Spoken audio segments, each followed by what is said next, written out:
Greetings, Nick with Sweetwater here, and today we're going to be taking a look at the sturdy, German-built, tube-driven 20-watt tank lunchbox amp lurking behind me.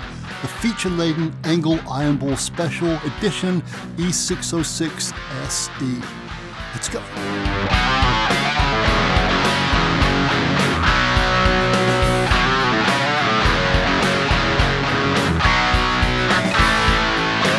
Now, according to the fine folk at ENGL, this German-made beauty was designed as the missing link between the analog and digital worlds. They also clearly state that despite all its digital offerings, it remains an all-tube head with no semiconductors in the all-important signal path. As you can see, this amp is housed in a sturdy metal casing, and its front panel knobs are recessed too, a simple but very smart design consideration. Also, the metal grille not only lets you see the beefy transformers and tubes that power this mini monster, it also ensures that these all-important little glass bottles get lots of air. Once again, a smart move because tubes can get pretty darned hot. And whilst on the subject of tubes, the Ironball SE has a quartet of ECC 83s, also known as 12X7s, in its front end, and a pair of good old-fashioned EL 84s in its equally important power section.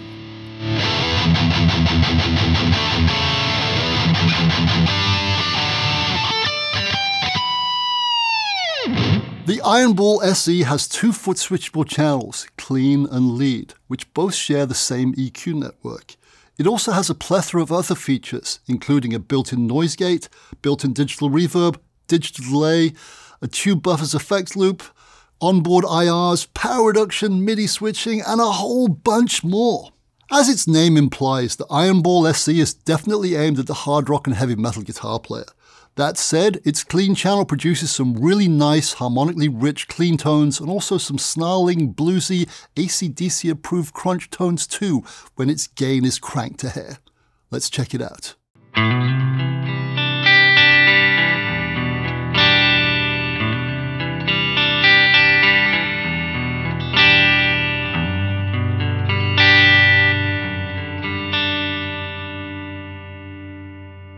Yeah, that was pretty clean. Let's add a little bit of snarl, shall we?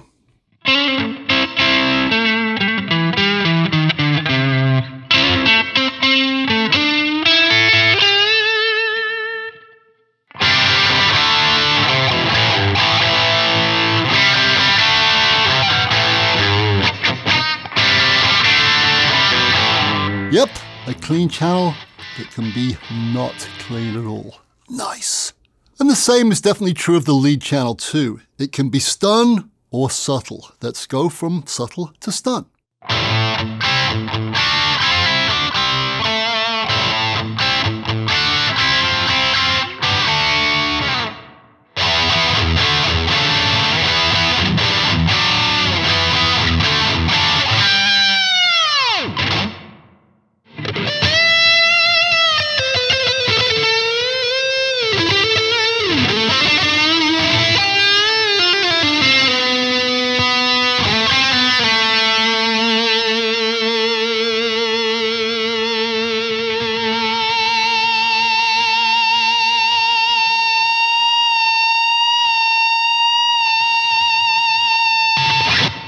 Right, enough of my schlocky playing. Let's do a quick tour of the front panel, shall we? Going from left to right, we have the following. The input jack for your guitar, then 8 control knobs, namely clean gain, lead gain, then bass, middle, treble, and lead presence. We then have a lead volume control, which enables you to set the relative volume of the two channels to your wishes, and then finally, an overall master volume control.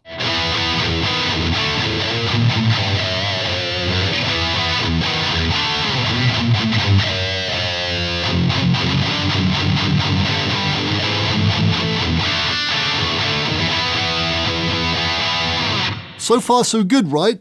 Pretty straightforward, but now here's where it gets really interesting. The 8 mini switches that are neatly arranged in 2 rows of 4. Let's check them out. First up is the store switch, which allows you to, wait for it, store a particular set of switch selections to a MIDI control number.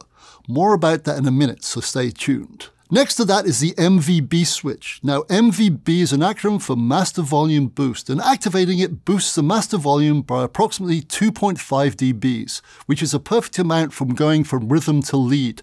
Next to that is the switch for the built-in digital reverb, and then right next to that, the last one on the top row, is the one for the built-in digital delay.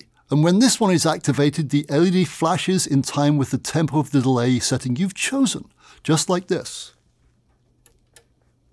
Flash, flash, flash. Nice! Next is the bottom row of MIDI switches, and they are from left to right as follows. First up is the gain boost switch, which boosts the gain of both channels by about 10 dBs.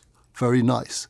This is foot switchable, by the way. Next to that, we have the channel selection switch, which goes between clean and lead. This one is also foot switchable via the optional two-way foot switch, just like the gain boost option is. And last but certainly not least, we've got the effects loop on-off switch and also the on-off switch for the studio quality built-in noise gate, which only works on the lead channel. Let's check it out, shall we? Here's a high gain riff with the noise gate off.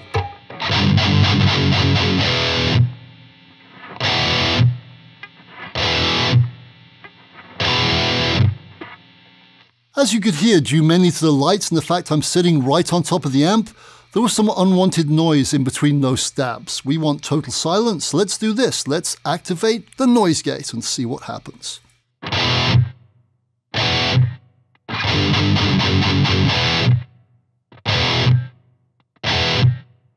Much better, despite my lack of technique. I am not Old England or Dimebag, I'm afraid. That's the best I can do. The gate is great. I'm not. Now our front panel tour concludes on the far right with the standby and power toggle switches.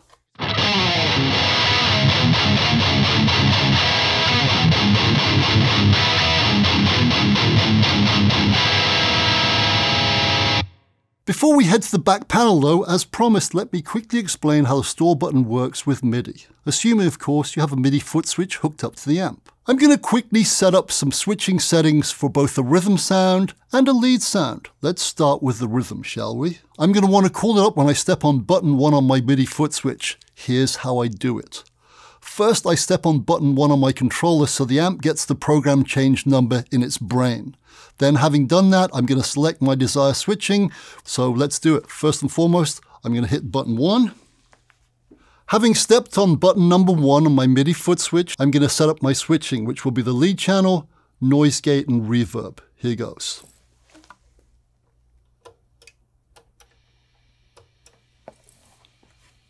Done. Having done this, now I'm going to hold the store button down until it flashes a few times, just like this. And hey presto, until I decide otherwise, every time I step on button number 1 on my MIDI controller, it will call up that switch combination on my Ironball SE. Nice. Now let's do the same for lead. And for lead, I'm going to do it on button number 2. Let's see, I'm of course going to want the lead channel, duh. Then I'm going to add reverb, delay, MVB, gain boost, and of course noise reduction. And once I've done that, I'm going to hold the store button down until it flashes, and then I'm set. Button number 1 is my rhythm, and button number 2 is my lead, just like this.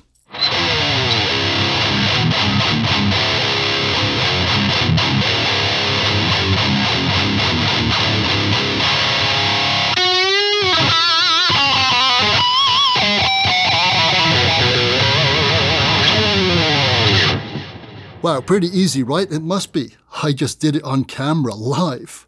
Now, there's obviously a bunch more stuff you can do with MIDI as well, such as control delay mix, delay time, delay feedback, and much, much, much more, including delay and reverb tails, and even muting the amp.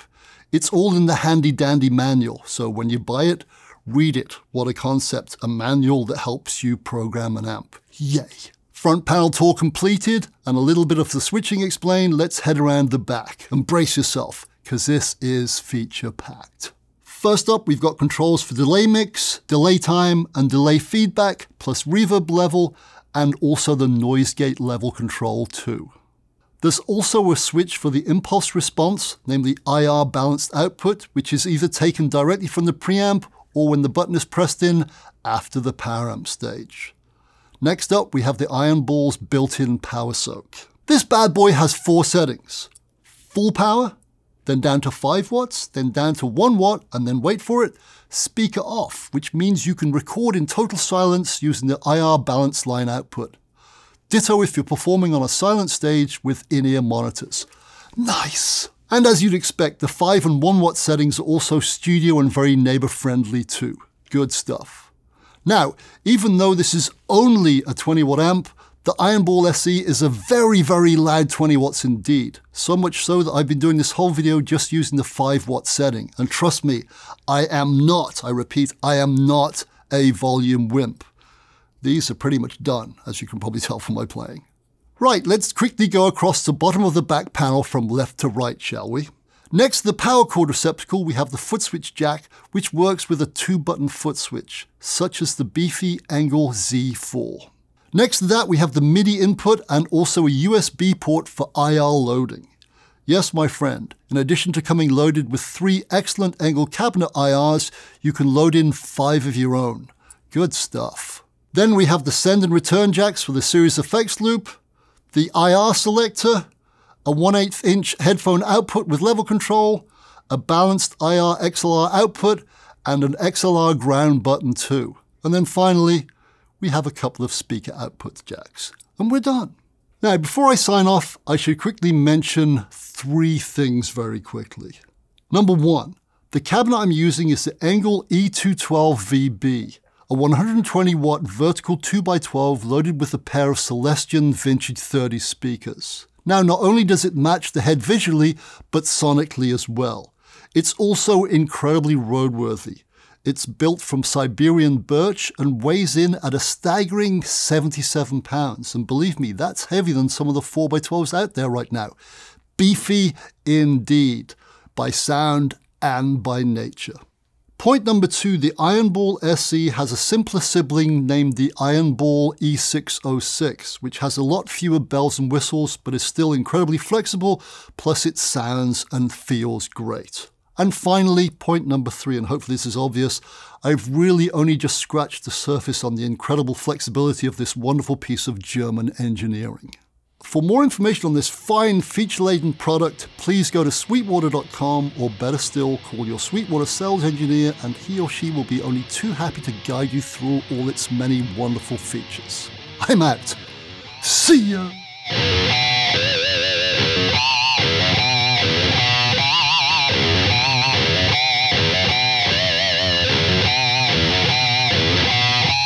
Thanks a lot for watching, my friend. Please don't forget to like, comment, nicely please, and also subscribe. Click here for more videos like this, or start at sweetwater.com for all your music instrument and pro audio needs. Have a wonderful day, y'all. Auf Wiedersehen.